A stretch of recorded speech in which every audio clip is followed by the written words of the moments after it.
everybody, and welcome to my channel. And I am here to review the spring 2026 issue of Pro Wrestling Illustrated, the 2025 year in review. So they had 4 different covers. So I got the one with Cody Rhodes. This is the one I wanted. You know, they had one with Mercedes, they had one with Shotzi Black, and they had one with, I don't know, maybe Tony Storm. I'm not sure. But this is the one I wanted with Cody. So the year in review. Let's get to reviewing.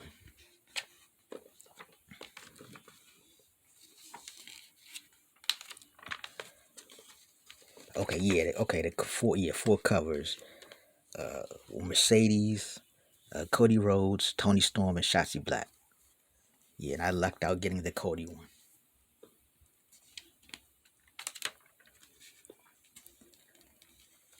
Picture of Tanahashi after his retirement from New Japan Pro Wrestling. They're doing a review of All Elite Wrestling AEWs from their Christmas show. Talking trash, the top 10 moments that have you talking about wrestling, top 10 wrestling related items.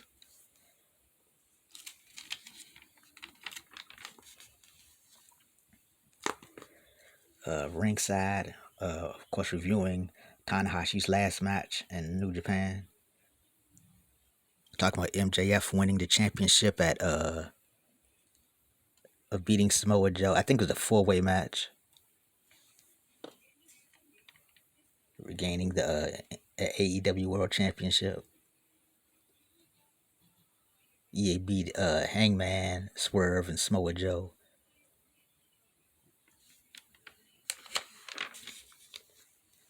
Talks about Drew McIntyre winning the WWE Championship from Cody Rhodes in the cage match in the 3 Stages of Hell match.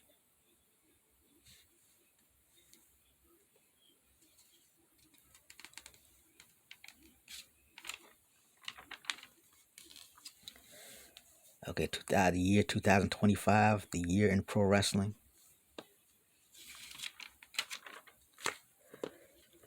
Rookie of the year, the winner, Kendall Gray, with 28% of the vote. First runners up, the Texas Outlaws. These are the nephews of Cody Rhodes and Dustin Rhodes, Wayne and Wyatt Rhodes. I have not seen them wrestle, so I can't say a yes or no about them. But Kendall Gray definitely deserves Rookie of the Year. She's awesome. Like, she's going to, if everything aligns right, she's going to be a big star. So 100% she should have won this award. No doubt about that. The second runner up is Ray's Maddox. I've never heard of him, so I don't know anything about him. And third runner up is Callie Armstrong, who's really good. I remember seeing her first before I saw Kendall Gray, and I thought she would wind up winning. So she should definitely be in the running. Maybe, like, I don't know who this Ray's Maddox is, but Callie Armstrong is really good. So good for her.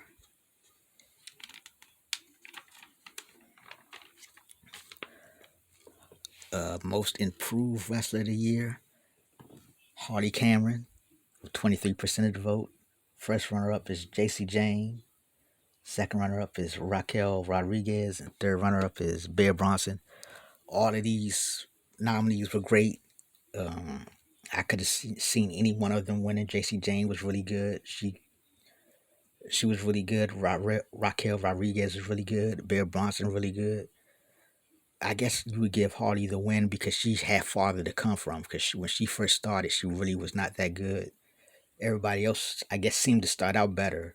So she had a longer way to come up to be good. She had a longer way to come up. So have no problem with Harley winning this award.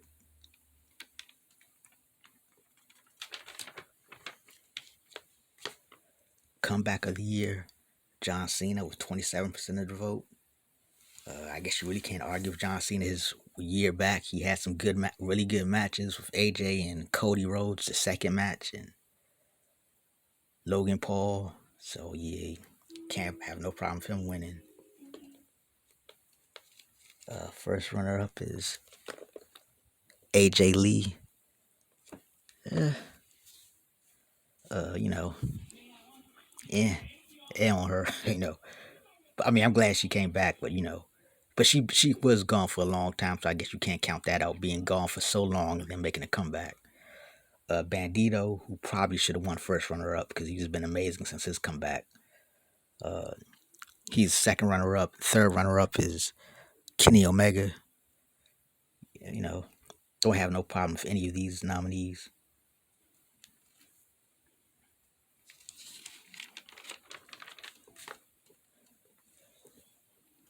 Inspirational wrestler of the year, Mike Santana. I mean, what he did. He had the alcohol problem. He came back from that. Being known as a tag team wrestler and becoming a solo wrestler and becoming the TNA World Champion. You cannot deny what that's inspirational to do all that. Bet on yourself. He left a top promotion in AEW to come to TNA. He did a lot of inspirational things. So don't have any problems. Mike Santana winning. First runner up is Adam Page. Second runner up is Dustin Rhodes. Third runner up is Jey Uso. All good people. Dustin Rhodes been wrestling since 1988. That's crazy.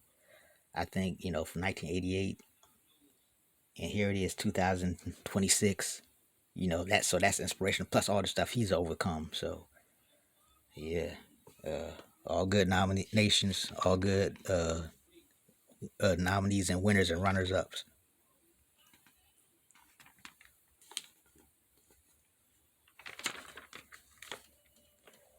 Most popular wrestler of the year, Tony Storm. Yeah, I don't know about that. I mean, she's pretty over, but I don't know if she's the most popular wrestler of every wrestler in the world right now. First runner up Cody Rhodes, second runner up John Cena, third runner up Jey Uso. I'll probably put Cody. Think Cody should have probably won this award. Or even Cena. Yeah, I know Cena had that little run as a bad guy, but I think he probably should have won over Tony Storm. But like I say, these are all subjective, I guess. So, whatever y'all think, put in the comments. Do you think Tony Storm was the most popular wrestler of 2025? Put that in the comments if y'all think so. Or if y'all think anybody else. Like, I think Cody should have won.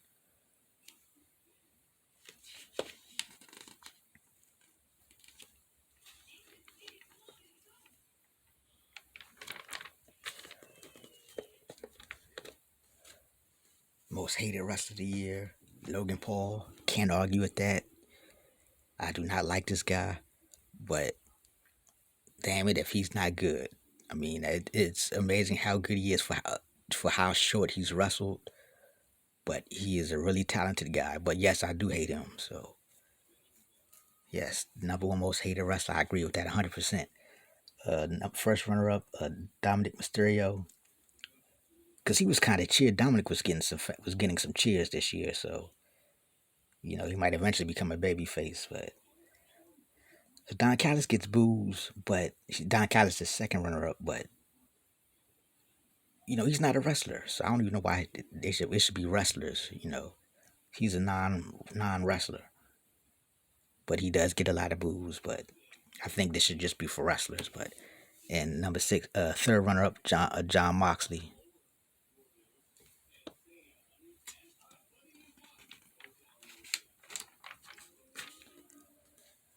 Feud of the year, CM Punk with Seth Rollins. Definitely agree with this. First runner up, Tony Storm versus Mariah May. Yeah, that was definitely a good feud. Definitely a good feud.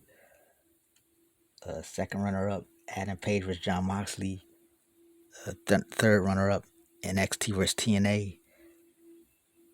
I mean, I don't know because TNA and NXT, I don't know if it was really a feud because they mostly worked together. They had a couple of guys feuding against each other, but they mostly worked together. So, but I'm always cool if TNA gets nominated for stuff. So, but yeah, CM Punk versus Seth Rollins definitely deserved feud of the year. Indie wrestler of the year, Shotzi Black. First runner up, Matt Cardona. Second runner up, one called Manders. Third runner up is Effie. I definitely think probably one called Manders should have won this because I always see him in my timeline.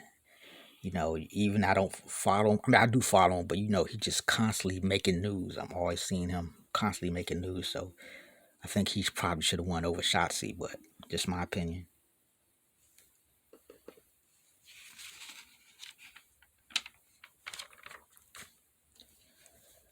Match of the year, Cody Rhodes versus John Cena from SummerSlam. Yeah, I definitely agree. I like that match. I don't know if it was the best match of the year, but I really enjoyed it. It's a match I remember that it stands out. I also like Cody versus AJ Styles was in 2025, and then Cena versus AJ Styles was really good. But first runner up is Mariah May versus Tony Storm. Yeah, that was a good match from what I remember. Bianca Belair versus Io Sky versus Rhea Ripley from WrestleMania was really good. That's the second runner up. Third runner up is Adam Page versus John Moxley. I think that's from All In. All good matches. All good matches. No complaints about any of them. Even though, like I said, I wish AJ versus Cody would have been in there, would have been in here, and also AJ versus Cena.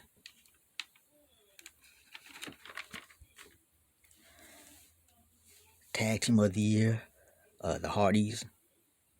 Can't complain about that because they did a lot. I mean, just TNA didn't have the best tag team division, but they carried the whole division. They helped carry the company because they were so over. They helped sell a lot of tickets, so they are definitely the MVPs. Who did more for their company more than what the Hardys did for TNA? So that's how I look at that. Uh, First runners up, Brodito. Second runners up, the Allies of Convenience, which was Charlotte and Alexa Bliss. I don't get that at all. I don't. They shouldn't know it. They shouldn't be in the top three at all. I don't know what's up with that. And third runners up, the Hurt Syndicate. So yeah, I agree with the Hurt Syndicate because they did dominate the first half of the year in AEW. Yeah, but the Allies of Convenience, I don't know what's up with that. FTR should have been there because FTR should always be in the top tag teams just because they're FTR. So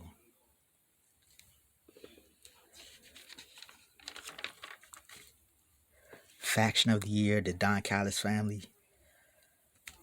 They got so many members in that group. I guess they're always on TV. They got 100 members in their group and stuff. So, I mean, I guess. First runners up, Death Riders. Second runner up, the Judgment Day. And third runners up, Division. Because Division just had, as I'm recording this, all three original members are hurt. Seth Rollins, then Braun Breaker, now Bronson Reed, all of them are hurt. So, but I mean, being a TNA guy, I would say the system, but they weren't even in the top. They weren't even in the top three. So, but yeah, Don Callis family, they got a lot of people. So, faction of the year, woman of the year, Mercedes Moné. Yeah, I can see that because she won a whole bunch of belts. So, first runner up, Tony Storm. Second runner up, Stephanie Fakir. Third runner up, Io Sky. I could definitely see Stephanie Fakir winning this. She had a great year. Actually, all of them had great. This is once again, all of these women were great. So I can't really complain about any position. They all had great years. Io Sky, they all had great years. And wrestler of the year, Cody Rhodes. First runner up, Mercedes Moné. Second runner up, Adam Page. Third runner up, CM Punk. I could see CM Punk maybe being the first runner up. I could see him having a little higher, higher run. But once again, all good nomination, all good people, all good positions. So the Stanley Weston Lifetime Achievement Award goes to Shawn Michaels. Can't argue with that. Had a great wrestling career in his second half of his life, being a runner up, being a people helping in NXT, being a leader of NXT, and helping all these future talents. You know, can't argue with that. Also, a Stanley Weston Lifetime Achievement Award winner, Brian Danielson. You know, a guy that was actually trained by Shawn Michaels. So, can't argue with him either. Okay, these are the unofficial, what are they, the unofficial awards. The unofficial awards. I think that's what they were called.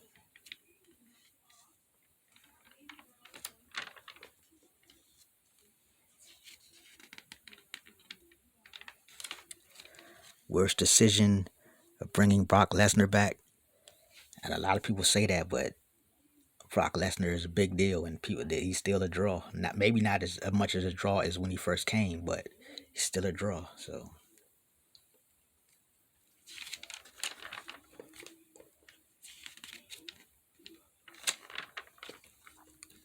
the top 10 news stories. First one, of course, the passing of Hulk Hogan, greatest icon, died at 71. Yeah, that's still hard to believe that Hulk Hogan is dead, but that was definitely the biggest story of the year. Up and away, WWE profits continue to soar. WWF and TKO making a whole bunch of money. That's the second story. Third story, Ultimate Monet makes history in exciting year for women's wrestling. And of course, Mercedes winning all the belts, plus a lot of this great women's wrestling happening with all the companies. Lucha CMLL breaks box office records as WWE acquires AAA. So making moves. A lot of news in Mexico. TNA Wrestling parlays WWE partnership into an AMC deal. So yes, that's great news, especially if you're a fan of TNA. See them get on AMC, and for them to recover after that first show, which was really bad, but they was able to recover after that. So hopefully it just continues to get better. The ratings continue to get better and better after that. Sin City Mania draws massive numbers, mixed reviews.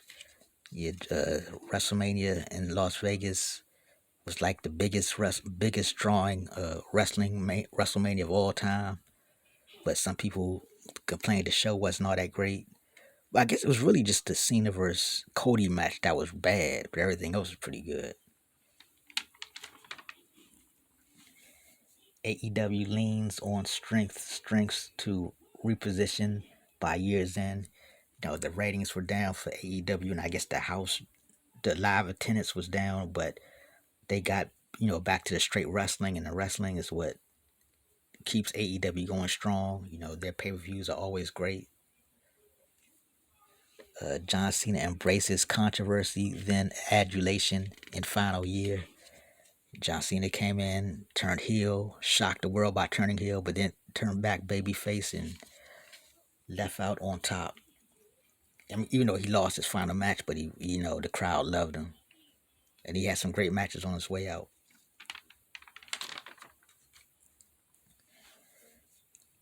New stars, major retirements make headlines in Japan. Tanahashi retired and some other stuff that happened. New stars emerged in New Japan Wrestling. WWE, ID, and Super Indies alike experienced challenging year. Some good and the bad as far as WWE, ID. Like they making some stars, but they had controversy when they made was Kylie Ray. They made her the first ID champion, but then she got pregnant, and once she got pregnant, they fired her. So that was a lot of controversy over that. But then they got lots of talent like Sean Legacy and Jackson Drake and all that stuff. So Cappuccino Jones. This is all the championships that changed hands in 2025. CM Punk winds up with the World Championship, the WWF World Championship.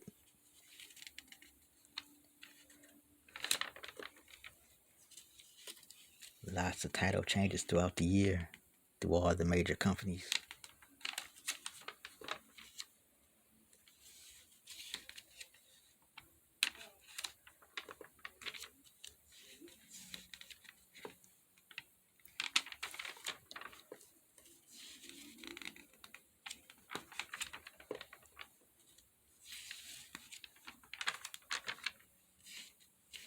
And staffs picks their most favorite moments of the staff. The PWI staff members picks their favorite moments of the year.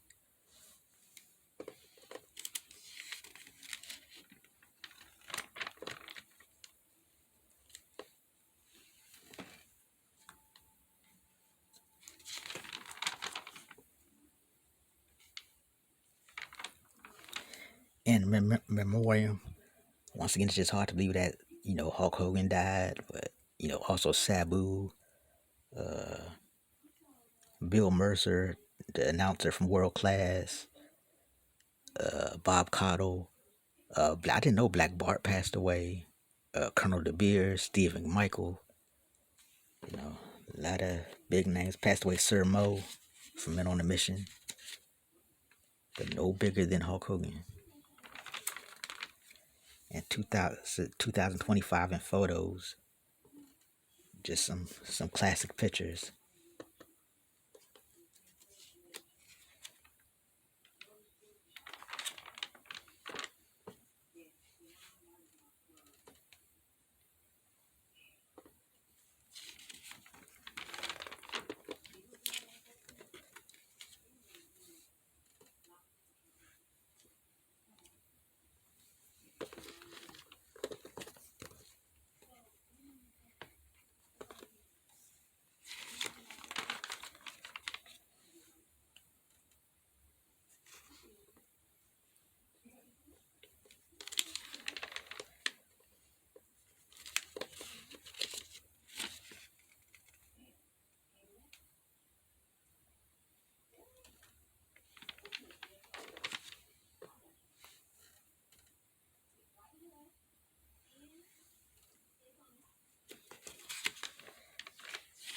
Okay, the finish picture CM Punk with his feud of the year with Seth Rollins award.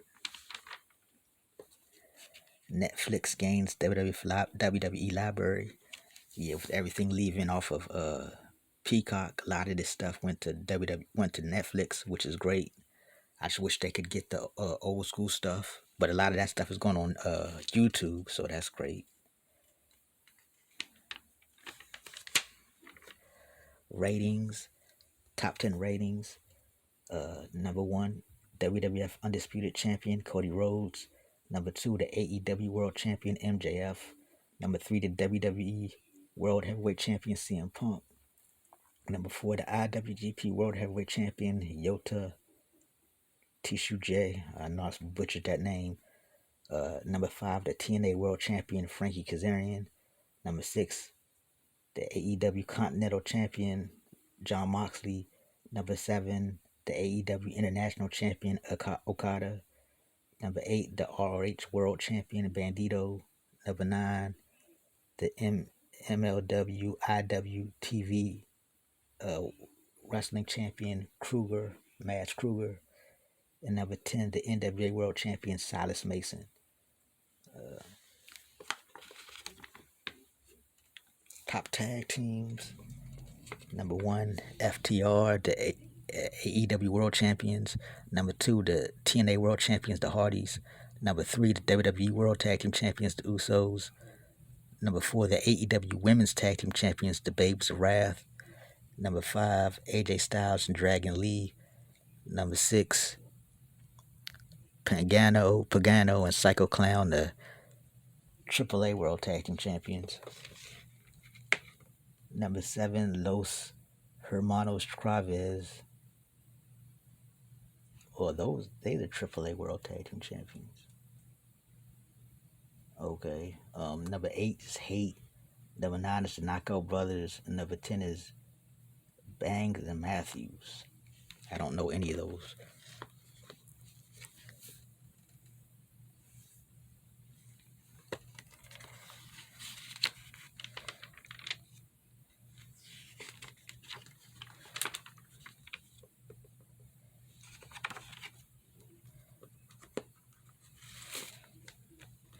Okay, that was my review of the spring 2026 issue of Pro Wrestling Illustrated, the 2025 year in wrestling. Thanks for watching.